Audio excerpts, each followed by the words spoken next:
et bienvenue dans ma vidéo dans laquelle je réalise une panière à pain. Pour la réaliser, j'ai besoin d'une machine à coudre, d'un tissu épais, j'ai pris là avec des motifs ananas, de la ouate,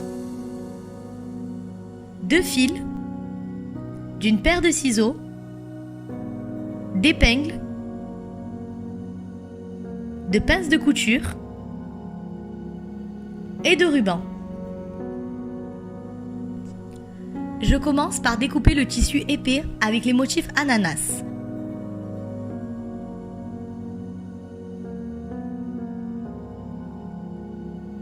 Je découpe donc deux carrés de 37 par 37 cm de côté.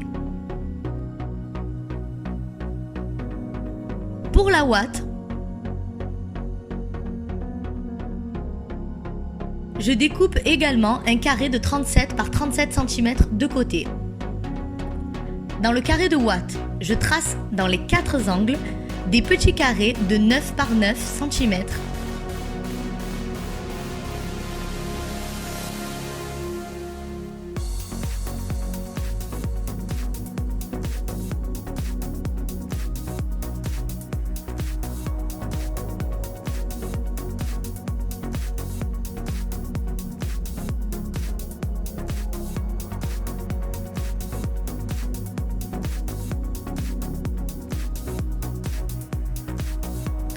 Et une fois tracés dans chacun des angles, je les découpe.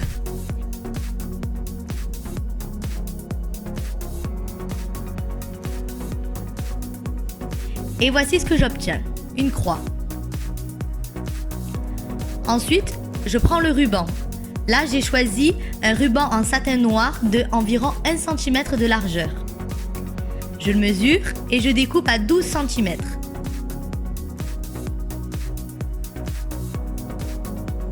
Et je découpe comme ça dans la même taille, donc 12 cm, 8 morceaux de ruban.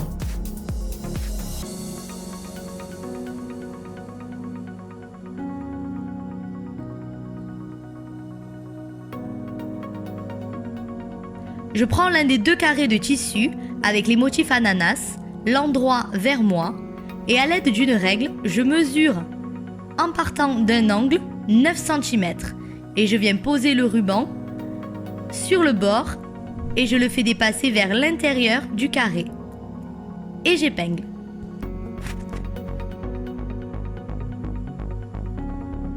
Puis je fais la même chose sur l'autre côté de l'angle.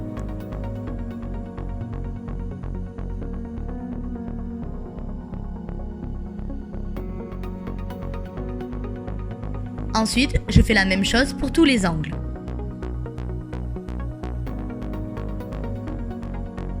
Et voici ce que j'obtiens.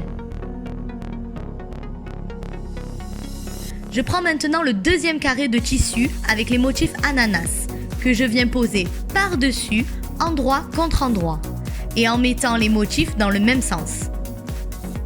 Par-dessus, je pose la ouate en forme de croix.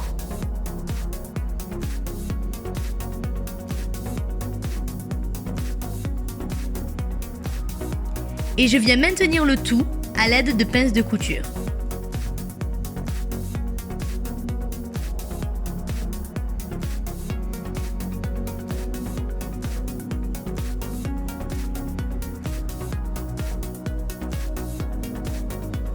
Du coup, j'ai bien les rubans tenus par les épingles prises entre les deux carrés de tissu.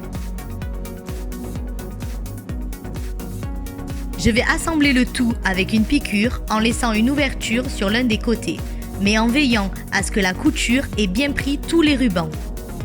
Je pique à 7 mm du bord en faisant un point d'arrêt au début et à la fin de la piqûre. Lorsque je passe au niveau des rubans qui sont maintenus par les épingles, je me sers du volant pour piquer manuellement pour ne pas risquer que l'aiguille tape sur une des épingles et se torde ou se casse.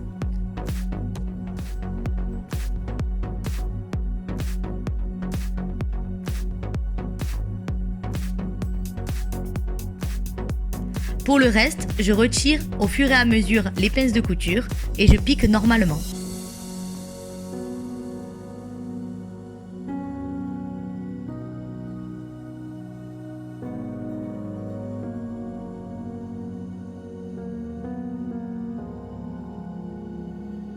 Et voici ce que j'obtiens. Toutes les épaisseurs sont assemblées.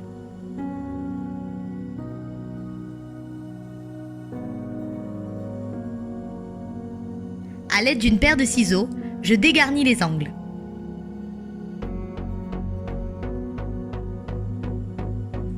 Et grâce à l'ouverture, je viens récupérer les épingles à proximité qui maintenaient les rubans.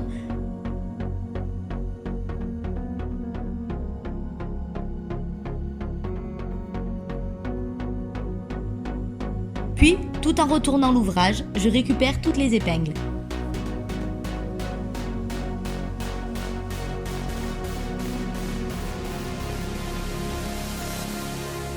Je fais ressortir les angles en faisant attention de ne pas abîmer le tissu et les coutures.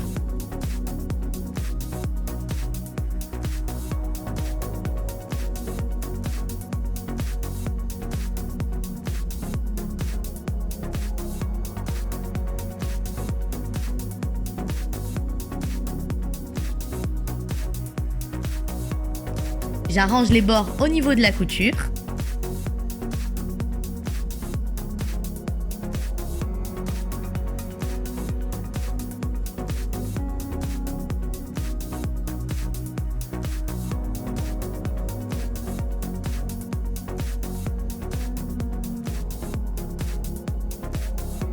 Je referme le plus proprement possible l'ouverture et je maintiens avec des pinces de couture.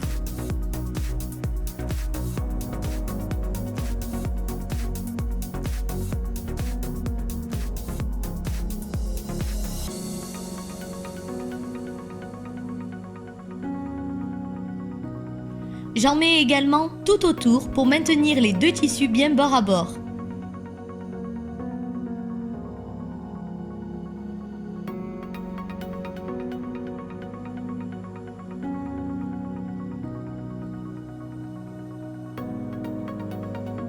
Et je vais surpiquer tout autour.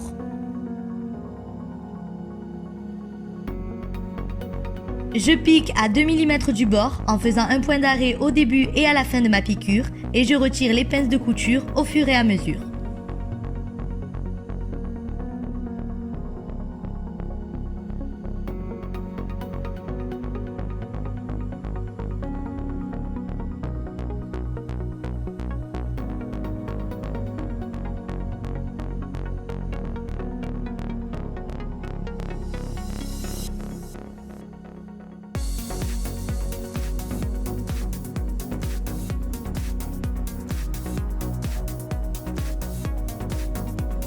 Ensuite, avec mon stylo effaçable à l'eau que j'ai acheté chez Mondial Tissu, je trace 4 traits à 8 cm du bord. Je vous montre ce que ça donne parce qu'à l'image, on ne voit pas bien les traits que j'ai tracés. Je vais piquer sur ces 4 traits.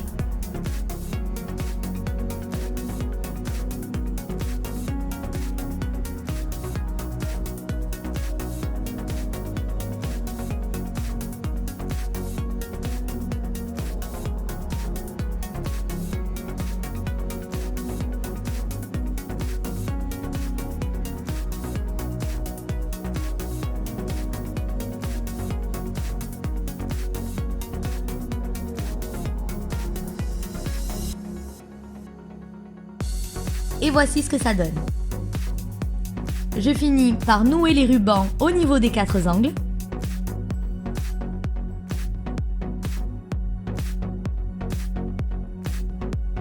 Et voilà, ma panière est terminée. Alors j'ai choisi d'en faire une panière à pain, après elle peut tout à fait servir à d'autres choses. Mais je trouve qu'elle a son petit effet posé sur ma table.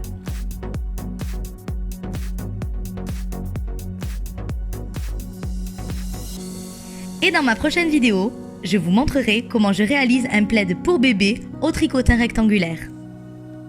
N'hésitez pas à liker ma vidéo si elle vous a plu, à me laisser en commentaire vos avis, vos idées, vos conseils et à vous abonner à ma chaîne si vous souhaitez voir mes prochaines vidéos. Merci à tous et à bientôt.